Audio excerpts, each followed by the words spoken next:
د جبهه مقاومت ډلې مشر احمد مسعود تازه لیدنه کړې ده او یوې غونډې ته تللی دی. د جبهه مقاومت ډلې مشر احمد مسعود په مسکو کې د یوې غونډې مشري کوي چې د روسیې په حکومت په کوربهتوب جوړه شوې ده.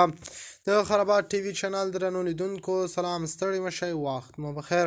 هیله لرم چې جوړ او روغ به په سر کې یادونه کوم که خرابات ټي وي چینل مو نوي سبسکرایب کړی په درنښت سره خرابات ټي وي چینل سبسکرایب کړئ.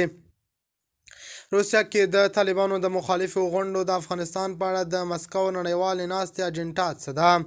افغانستان انټرنیشنل ته د رسیدلو معلوماتو پر بنسټ د لیندۍ په 3مه نیټه په د طالبانو ضد مشهورې څېرې لکه احمد مسعود، امرالله صالح په مسکو کې د یو شمېر سیاسي او څېړنیزو ډلو بلنه د افغانستان په اړه په یوه غونډه کې وینا وکړې. د اجنډا له مخې یو کاپي افغانستان انټرنیشنل ته رسیدلې ده. د نړیوال ناسته به افغانستان د تیر او اوسني ترمنځ تر نامه لاندې جوړ شي. د غونډې بڼه او د ویناو سرلیک تر ډیره د فکري او څېړنیزې غونډې په څیر دي.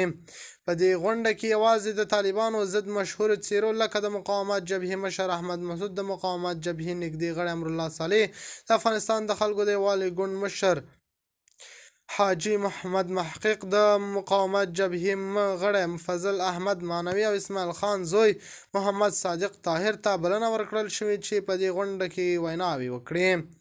په ویناوالو کې د دوه ښځینه سیاسي او مدني فعالانو فوزیه کوفی او شکریا بارزګزی هم شتون لري او غونډې ته حاضر شوي دي.